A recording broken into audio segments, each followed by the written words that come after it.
అన్ని నగలకు తరుగులో 1% తక్కువ. అంతేకాదు మీ పాత నగలకు 150 రూపాయలు గ్రాముకు ఎక్కువ ఇస్తాము.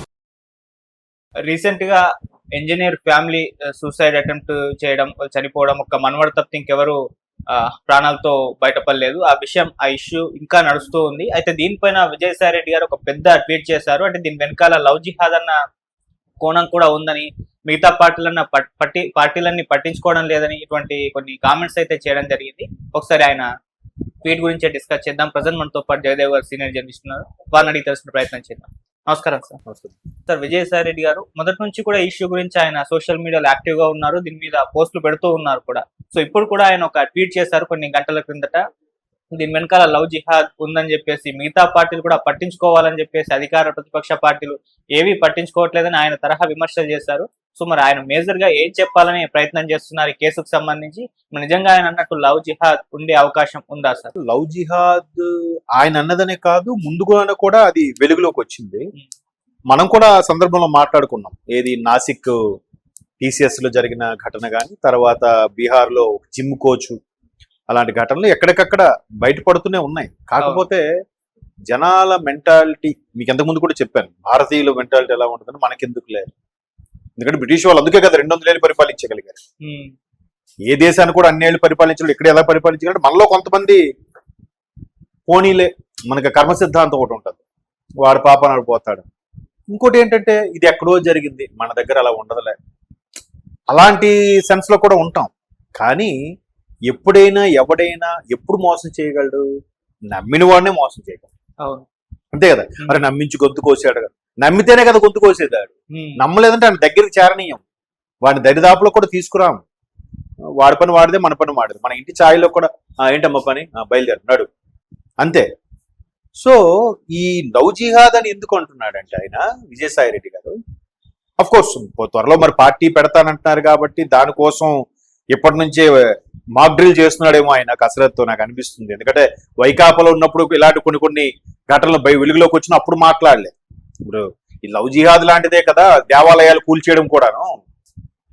ఎక్కడికక్కడ రామతీర్థాలు, రాముడి విగ్రహం కానీ, అంతర్వేది రథం కానీ, అప్పుడు మరేం మాట్లాడలేదు. అది కూడా ఒక రకమైన సనాతన ధర్మం మీద పోరాటమే కదా. మీ లలిత వారి ఆషాఢం శ్రావణం ఆఫర్. అన్ని నగలకు తరుగులో 1% తక్కువ. అంతేకాదు మీ పాత నగలకు 150 రూపాయలు గ్రాముకు ఎక్కువ ఇస్తాము. రెండింటినీ కలిపితే నగ ధరలో 2% కన్నా ఎక్కువే సేవ్ చేస్తారు. అసలే మీ లలితాలో తరుగు చాలా చాలా తక్కువ. సరే, ఇప్పుడు ఎందుకంటే మరి ఇప్పుడు పార్టీ పెట్టాలనుకుంటున్నాడు, ఆయన ఛానల్ పెట్టాలనుకుంటున్నాడు, ఏవేవో మళ్ళీ ఎంట్రీ ఇవ్వాలనుకుంటున్నాడు అనే కథనాలకి ఇప్పుడు సీరియస్ గా ట్వీట్ పెడుతున్నాడు ఆయన. ఓకే, ఇప్పుడు రాజకీయ లబ్ధి కోసమో దేనికోసమో మనుగడ కోసమో చేస్తున్నాడు. అయితే ఇక్కడ ఆయన చెప్పింది లవ్ జిహాద్ అనేది కోణం చాలా మందికి తెలుసు. ఈపాటికే పోలీసులు ఆ స్థాయిలో ఢిల్లీ వరకు అక్కడ దొరికాడు, తనకు దొరికాడా లేదా ఈ సాదిక్ అన్నోడు అనే అంశాలు బయటికి రాలేదంటే ఆల్రెడీ ఎన్ఐఏ చేతిలోకో ఐబీ చేతిలోకో వెళ్ళిపోయి ఉంటుంది ఇష్యూ. వెళ్ళిపోకపోతే వెళ్ళిన తర్వాత ఈయన పెట్టుంటాడు బహుశా, ఈయనకి ఇంటర్నల్ గా తెలిసిన ఇన్ఫర్మేషన్ ప్రకారం. ఇప్పుడు ఆమె ఏదైతే అబ్బాయి బతికాడో వాడు ఫలానా స్కూటీలో లెటర్ ఉందంటే ఆమె లెటర్ లో మరి ఆమె స్వహస్తాలతో రాసింది వీళ్ళు మార్చి రాశారా, వీళ్ళు సొంతంగా, ఇది ప్రింటెడ్ లెటర్స్ లాగా ఉన్నాయి ఇప్పుడు ఈయన పోస్ట్ పెట్టినవి ఏవైతే ఉన్నాయో అవి. మరి ఆ స్వహస్తాలతో రాసిందా, ఆమె కూడా డిటిపి నేర్చుకుని టైప్ చేసింది ఏదన్నా తెలియదు మనకి. సో అందులో క్లియర్ గా స్పష్టంగా ఉన్నాయి. ఇవన్నీ కూడా ట్రాప్ చేసి అంటే ఈ లవ్ జిహాద్ కాన్సెప్ట్ కూడా ఎలాగ ఉంటాయంటే, ఎవరైతే బలహీనంగా ఉంటారో, ఎవరికైతే అధికార పరంగా, రాజకీయ పరంగా, మనీ పరంగా వీక్ గా ఉంటారో అటువంటి వాళ్ళని పడతారు. వాళ్ళే కదా ఈజీగా లోపడతారు, వాళ్ళకి ఏం చేసినా వెలుగులోకి రాదు కదా అనే ధైర్యంతో. కానీ వెధవ పనులు చేసేవారు, వెధవ బతుకులు బతికే వాళ్ళకి ఖచ్చితంగా ఎక్కడో దొరికేస్తారే, అది శాపం. వాళ్ళు తెలియక ఏదో అనుకుంటున్నారు కానీ ఏముంది అసలు. చూడండి, అంటే ఆడవాళ్ళు సైతం లవ్ జిహాద్ లాంటి విషయాలకి తోడ్పాటునిస్తున్నారంటే ఏం మాయ రోగం మనకి, ఏం పోయే కాలం. తిట్టకూడదు కానీ టీసీఎస్ లో లేడీ హెచ్ఆర్ పర్టికులర్ గా హిందువుల్ని వాళ్ళని రిక్రూట్ చేసి ఆ పర్టికులర్ టీమ్ లీడర్ల కింద వేసేదంట. ఏం చేయాలండి? టీసీఎస్ వీళ్ళు బ్యాక్గ్రౌండ్ తెలియకుండా, సరే వీళ్ళు క్వాలిఫికేషన్ కమ్యూనికేషన్ స్కిల్స్ బట్టి ఇచ్చింది యాజమాన్యం. దీన్ని వీళ్ళు ఏం చేశారు? ఒక టీముగా ఏర్పడి లాభం లేదు అంటే, ఈ దేశం మీద బతుకుతూ ఈ దేశం పెట్టే భిక్ష వేసి బతుకుతున్న మీకు ఎందుకు ఈ పౌరుషాలు, ఎందుకు ఈ జిహాదులు? ఏంటి సాధిద్దామని చూడండి, ఎంత అంతర్లేని మరి చదువుకున్న ఇప్పుడు చాలా మంది అంటారు చిన్నపిల్లలు ఆడవాళ్ళని ఏం అనకూడదండి, వాళ్ళు తప్ప వీళ్ళని, మరి అది ఆడదే కదా. అంతెందుకు ఢిల్లీ బ్లాస్ట్ విషయంలో కూడా వెలుగులోకి వచ్చినప్పుడు ఆ అల్ఫలా యూనివర్సిటీలో ఒక మహిళా డాక్టర్ ఉంది 5గురిలో, మరి ఆమె ఆడదే కదా. ఆడదంటేనే తల్లి మనసు అంటారు కదా, మరి నీకేమైంది మనసు? కొన్ని వేల మందిని ప్రసాదంలో విషం కలిపి చంపడానికి డిసైడ్ అయిపోయావు, ఆ టీంతో కలిసావు. పైగా ఆమె లెటర్లో చూస్తే మనకు అర్థమవుతుంది ఏంటంటే ఈయన మరి వివరణ ఇచ్చాడో అలాగా, లేదంటే యాడింగ్ ఉందో, లేదంటే డీటెయిల్ ఇన్వెస్టిగేషన్ సంబంధించిన లెటరో తెలియదు, కానీ ఆమె క్లియర్ గా నేను వాళ్ళ ఇంట్లో కుటుంబ సభ్యులకు కూడా చెప్పాను, ఎంత జాగ్రత్తగా లోపరుచుకున్నాడు చూడండి. భర్తతో విభేదాలు ఉన్నాయి, సో భర్త దూరంగా ఉంటున్నాడు, సరిగా దొరికాడు. ఈమెకు ఒక్కటే కూతురు ఇంజనీర్ అంటే మంచి ఆస్తులు సంపాదించాడు. ఆస్తులు లోపాయకారంగా అమ్మాయిని లోపరుచుకుందాం, మన ఆధీనంలో పెట్టుకుందాం, ఆ పిల్లడి ద్వారా లేదంటే ఆ వచ్చే సీక్రెట్ గా మాటలు వినడము, ట్రాప్ చేయడము, ఎంత ప్లాన్ చేశాడో. అమ్మ అలాంటి వాళ్ళు ఏం చేయాలి అసలు? ఇంకొకటికి ఆ పని చేయాలంటే భయం పుట్టేలా చెయ్యాలి, అది చేయట్లేదు మన దగ్గర. పైపెచ్చు కసబ్లాంటోనే బిర్యానీలు మేపి పోషించిన దేశం మనది. వాడికి ఏదది రాఖీ అంటే ఏంటి, నాకు రాఖీ కట్టుకోవాలని ఉంది, ఎవరు కడతారా, తీసుకొచ్చి కట్టండి అంటే జైలు అధికారులు కట్టారు. ఆడికి సుమారుగా 57 కోట్లు ఎంత ఖర్చు పెట్టిందండి భారత ప్రభుత్వం, వాడి సెక్యూరిటీకి, వాడి కింద సపరేలకి, అన్నిటికీ, ఆ పోలీసులకి ఇచ్చే డిఏలు అన్ని. అలాంటి వాడు అవసరమా అంతసేపు అన్ని రోజులు? ఆడికేం పశ్చాత్తాపం కూడా లేదు. మళ్ళీ ఊచకోత కోసి ఏది ముంబై తాజ్ హోటల్. సో ఇలాంటి వాళ్ళకి ఎవరికి ఆ ఇది ఉండదు. అఫ్ కోర్స్ దీని మీద కొన్ని ఛానల్స్ పర్టికులర్ గా పనిచేస్తున్నాయి, ఇక్కడ ఇలా జరిగింది, ఇక్కడ జరుగుతుంది, లవ్ జిహాద్ ఇలాగ అవుతుంది, వీళ్ళు చూడండి చాప కింద నీరులో విస్తరించారు, దీనివల్ల అసలైన వాళ్ళని మనం దూరం పెట్టే పరిస్థితి వస్తుంది. నిజంగా ఉండే ముస్లిమ్స్ కూడా మనం అనుమానించే పరిస్థితి వస్తుంది. ఆ కాన్సెప్ట్ అదే, పాకిస్తాన్ కాన్సెప్ట్ అది. ఆ రోజు పెహల్గాం దాడి ఘటనలో కావాలని హిందువా ముస్లిం అని అడిగి చంపడం ఏంటి అంటే, మనం వీళ్ళకి అడగడం, వాడికి స్ప్రెడ్ అయితే మనం దొరికిపోయినా పర్వాలేదు, వాళ్ళు కొట్టుకు చావాలి. మన ఇరుగు పొరుగులో ఉండే ముందు ముస్లింస్తో కూడా మనం ఆర్గ్యూ చేసుకొని గొడవపడి వెళ్తే ఎంతో ఆడు చంపకుండానే మనలో మనం కొట్టుకు చేస్తాం కదా అనే కాన్సెప్ట్ లో ఆడు లేవనెత్తాడు. అలా చేస్తూ ఇట్లా ఎవరెవరైతే ఐఎస్ఐకి అట్లాంటి కొన్ని సైట్లకి అట్రాక్ట్ అవుతున్నారో వాళ్ళని మెల్లగా దువ్వి, నీ దగ్గర ఎవరున్నారు, అలాంటి వాళ్ళు దొరకలేదా చూడు. లేకపోతే వాడికి కెనడా నుంచి తన భర్తను కూడా వీడే చంపాడట కదా, అమ్మాయి లెటర్లో ఉంది.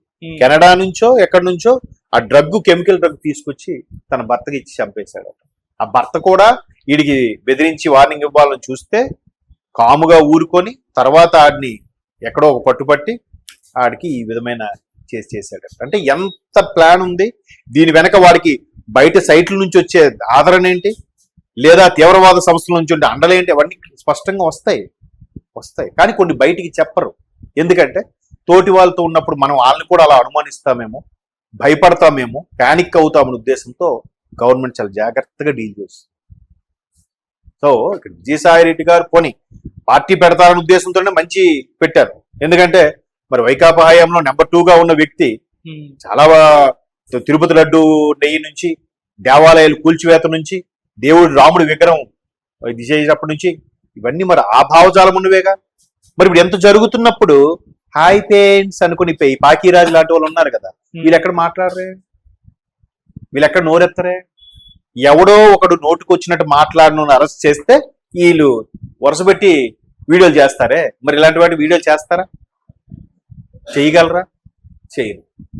చెప్పాను కదా, భారతదేశంలో ఉండే ఏ రాజులు ఓడిపోయినా, బ్రిటిష్ వాళ్ళు అన్నేళ్ళు పరిపాలించినా ఇలాంటి గంజాయి వృక్షాలు, ఇలాంటి పాకీరాజు లాంటి వాళ్ళు ఉండబట్టే వాళ్ళు ఈజీగా వచ్చి వెళ్ళగలుగుతున్నారు, అత్తోరింటికి వచ్చి వెళ్ళినట్టు. ఈ వెధవులు, లవ్ జిహాద్ వెధవులు అందరూ కూడా ముందు వీళ్ళకి చెక్ పెట్టాలి. చెక్ పెడితే అప్పుడు అంటే వాడికి అంటే సహాయ నిరాకరణ. ఇప్పుడు అడవిలో వీరప్ప లాంటి వాడు దర్జాగా అంత ఇదిగా ఉన్న, అంత ఓపెన్ గా ఉండేవాడు. ఆఖరికి కన్నడ కంఠీరవ రాజ్ కుమార్ని అన్ని నెలలు కిడ్నాప్ చేసిన ఎవరు భారత ప్రభుత్వం తలుచుకుంటే ఏం చేయలేదా? ఎందుకేం చేయలేకపోయింది? మనలో ఉండే తొత్తులు వాడికి హెల్ప్ చేయబట్టే కదా.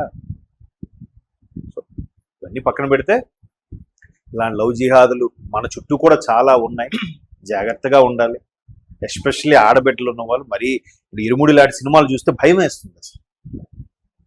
అవి అవేర్నెస్ క్రియేట్ చేయడం కోసం తీస్తున్నారు. మనం మనలాంటి వాళ్ళు ఇలాంటి వార్తల ద్వారా వాళ్ళకి అవేర్నెస్ క్రియేట్ చేయాలి. అలాగనే దూరం పెట్టొద్దు, జాగ్రత్తగా ఎవరిని మన కాంపౌండ్లో రాణించొద్దు. ఏ ఇరుగు పొరుగు అంటే హాయి బాయిలాగే ఉండండి. మన విషయాలు బాధలో వచ్చి ఓదార్చాడు కదా, మన విషయాలని షేర్ చేసుకుంటే, అమ్మాయి అదే పెట్టింది కదా, బాధలో ఉన్నప్పుడు మంచి ఫ్రెండ్ గా దొరికాడు, అన్ని పంచుకుంటే దాన్నే ఆయువు పట్టుగా మార్చుకున్నాడు, లోపరుచుకునే ప్రయత్నం చేశాడు. ఆమెకు వచ్చే ఆ వాట్సాప్ యాప్ నుంచి నెంబర్ పెట్టుకున్నాడు. ఆమెకి ఏ కాల్ వచ్చినా ఏమొచ్చినా మొత్తం తెలిసేలా చూసుకున్నాడు. ఆ ఇంట్లో వాళ్ళకి చెప్తే వాళ్ళు ఇలా నా భర్తను చెప్పింది మీరు అంటే రియాక్షన్ లేదంట, క్యాజువల్ గా ఉన్నారంట. చూడండి ఇంట్లో వాళ్ళు కూడా ఎలా ఉన్నారు. మరి ఇంట్లో వాళ్ళు ఆడవాళ్ళు ఉంటారుగా, పాపం అండి చిన్నపిల్లలు ఆడవాళ్ళు, ఎక్స్క్యూజ్ చేద్దామా అంటే ఇదంతా ఎందుకు ఎక్స్క్యూజ్ చేద్దామని అడుగుతున్నానంటే, గాజాలో హమాస్ మీద మహిళలు చిన్నపిల్లలు హాస్పిటల్ కింద బంకర్ లో ఈ వెధవులందరూ దాక్కున్నారని ఇజ్రాయెల్ వారు బిల్డింగ్ మొత్తం లేపేసింది. అప్పుడు మన దగ్గర ఉండే పాకీరాజు లాంటి వాళ్ళు, మా ఆఫీస్ లో కొంతమంది కొలీగ్స్ ఉన్నాయి, కొన్ని గొర్రెలు, వాళ్ళు అయ్యో ఆడవాళ్ళని చిన్నపిల్లల్ని చంపుతున్నారండి, వాళ్ళ మనుషులు కాదండి. మరి అంత ఎదవాళ్ళని చంపాలంటే వీళ్ళు అడ్డగా ఉంటున్నారు. మరి అక్కడ అల్ఫలా యూనివర్సిటీ మహిళా డాక్టరే, ఇక్కడ టీసీఎస్ లో హెచ్ఆర్ లేడీయే. ఇప్పుడు ఇంట్లోకి వెళ్ళి సాధికాలు ఇంట్లో చెప్తే కూడా వాళ్ళు ఆడవాళ్లే కదా. మరి వీళ్ళకి ఎవరికైనా సాటి ఆడదా అని మనసు ఉందా, కనికరం ఉందా? లేదే. ఎక్స్క్యూజ్ చేయాలా? మరి మీరు ఆలోచించండి. Thank you so much sir.